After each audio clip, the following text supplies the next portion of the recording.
Well, we took a look at the classic 1995 Robin Williams film Jumanji, which was later given a sequel starring The Rock, Jack Black and Kevin Hart. But what some of you may not actually know is that that film was actually the third installment into the franchise. In 2005, 10 years after the original, we got a little movie called Zathura, A Space Adventure. But does this actually qualify as a sequel to Jumanji? Well, yes and no. Directed by Jon Favreau, he wholeheartedly denied that this was a continuation. However, despite this, it was clearly marketed as a sequel in the movie's trailer and adverts. It also didn't help that it's based on a book written by Chris Van Allsburg, who was also responsible for writing, you guessed it, the Jumanji novel. The movie is about a magical board game that causes chaos to ensue the children who decide to play it. I have no idea why people think it's a sequel.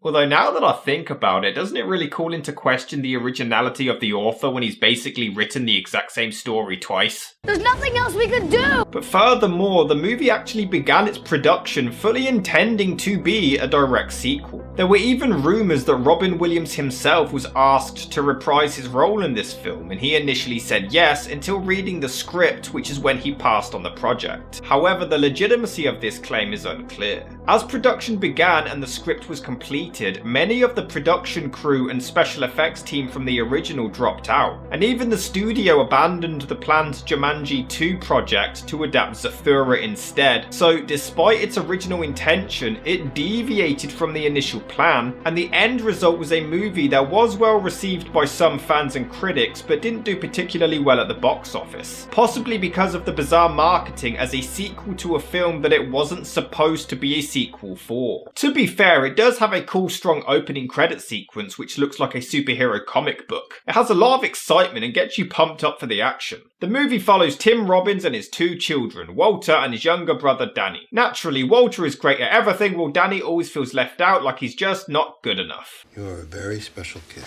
That's what people say when they can't think of anything. I mean, he's not wrong. And of course, Tim Robbins is a workaholic divorcee who's struggling to give both of his sons equal attention. Dad, I'm ready to play Smash Brothers. On a PlayStation? I'm not mean, Danny.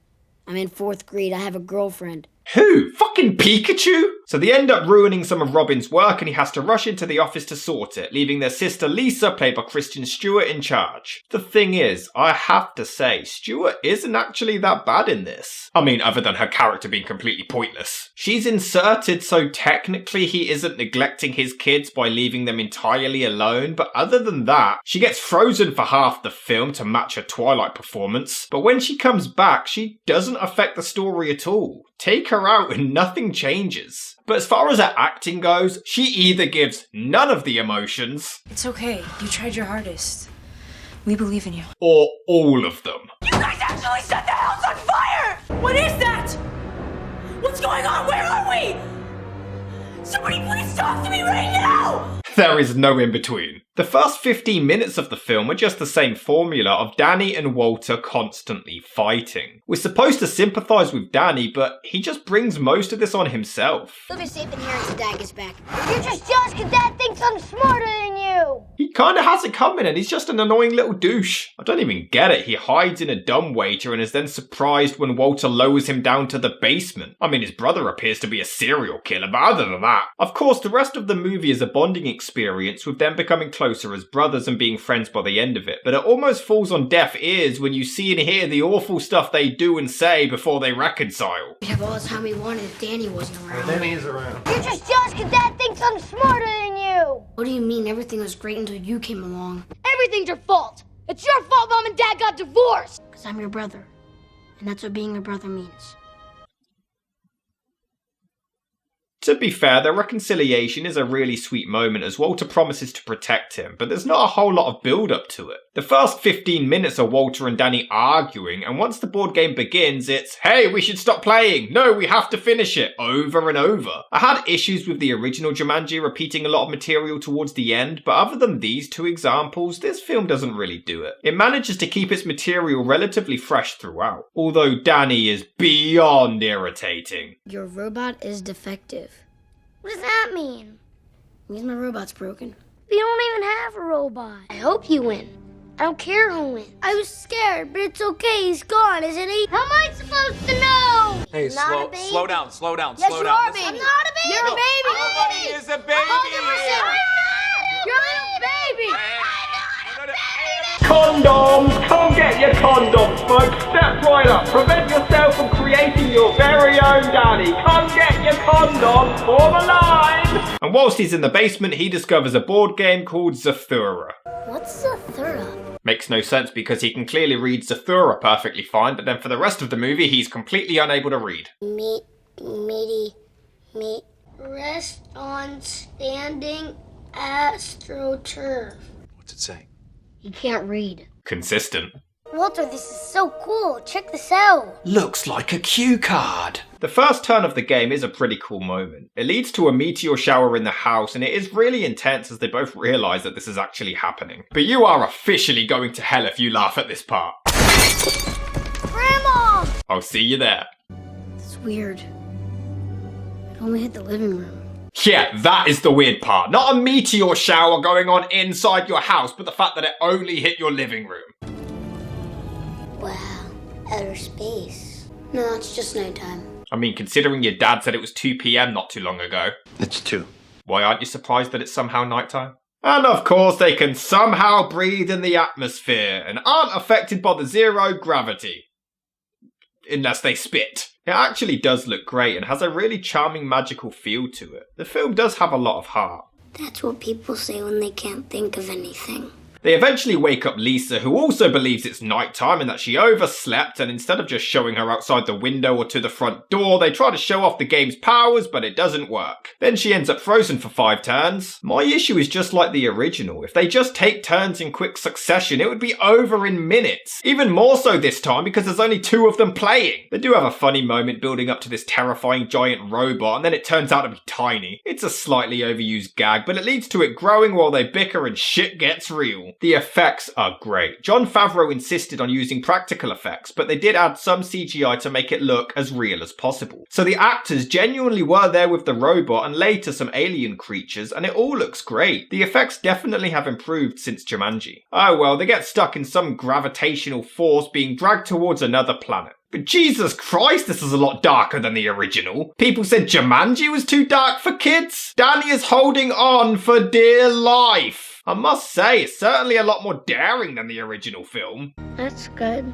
So they decide to check out the robot's dead body, and apparently they think retrieving a shoe is on their list of priorities for a cheap jump scare. They have to fight off some evil alien monsters called Zorgons, and even they look great. The effects are insane. I mean, this is a movie where 2 miners are nearly cannonballed to death. It's awesome!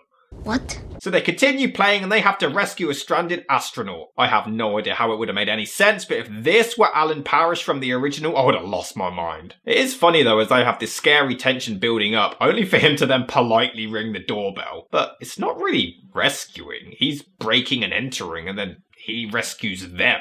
Looks to me like I'm the only one that's done any rescuing, so... But either way, the astronaut is played by Shepard.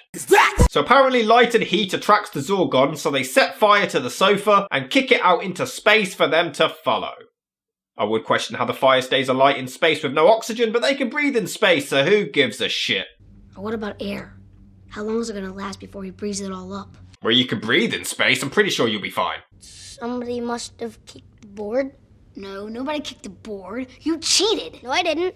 This scene makes absolutely no sense. So earlier in the film, it's established that Danny always cheats at games. Oh, cheat? But this is Zathura. It's practically impossible to cheat at it. Earlier, Walter tried having 2 turns in a row and it wouldn't let him. The game moves the pieces for them and they should know this. However, Walter then forces his piece back to where it was, so you can manipulate the game pieces. So what's even the point of the game moving them for you? But what makes even less sense is that the game now claims Walter cheated by moving Danny's piece back and it ejects him. But Danny literally cheated and nothing was done about it. He actually admits that he cheated. Why did the game not punish him? I don't know. When Lisa does finally wake up, it is quite funny that she's oblivious that she's been frozen for so long and she just showers like nothing has happened. I do like how Dax is trying to play the good uncle, but why isn't Lisa his character? Why isn't she the third player of the game? Why is she even in this film? There's a scene where Walter gets granted a wish, and instead of just wishing the game over, it looks like he's going to angrily wish away his brother. So Dax tries to give Walter advice and to deter him from doing so, and to be fair, he does provide us with a deep and wise message. No matter how good an idea seems like when you're angry, it never is. You gotta trust me on this one, Walter.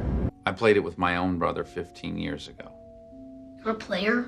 Well, you should have known this. He literally showed you a playing card earlier. It turns out he played previously and wished away his brother like a douchebag. I do find it funny that Lisa accepts all of it very quickly once she finds out the truth. She does have some great comedic timing. Come on, you guys, let's hide downstairs! Hey, listen, Nate Doc. But she somehow gets hypnotized by Dax. Yeah, apparently he's Damon Salvatore now. What? He obviously feels very protective over me. Man, she really has a bad history of falling for guys she barely knows, doesn't she? Oh yeah, it'll never hear you if you say shh, shh. I shh. But it is really intense as they're all hiding from the aliens. The effects are great and it is quite thrilling and scary at points. Look at this! Jesus Christ! This is a horror movie and I love it! There's a scene where the robot is about to kill Walter until he uses the card to reprogram it, but I thought the cards were only cards and didn't actually do anything. I'm a fleet admiral too. It's just a card, bug nuts. Make up your mind! Guess that's what the reprogram card's for. Pointless line. Where's Lisa? Lisa is upstairs. Pointless line. So they continue playing before Walter gets another wish, but instead of ending the game again, he wishes for Dax to get his brother back. You wished for 2 of me? I didn't. No, it turns out that Dax is actually Walter as an adult. They're stuck in a time loop. He played in the past, wished away his brother, and then came back to help himself make the right decision. I have to admit, I didn't see that coming, despite some clever foreshadowing earlier. Whose brother are you, his or mine? Nice writing. Although if he's from the past or the future and he played in the past, surely he would have gotten a second wish because his child self got the second wish. So when he played the first time, he would have got his second wish and therefore wished his brother back, right? Because that's how Danny's in the movie at the beginning. So doesn't make a lot of sense. He was me. Yeah. Oh my god! And I wanted to... That's nothing. Your last boyfriend wanted to fuck your baby. A little excessive, but I like it. The way the game ends in this one isn't that spectacular either. It's quite anticlimactic. Whether you compare it to Jumanji or not, it's not great. That's it? My thoughts exactly. Still think I have gorgeous eyes?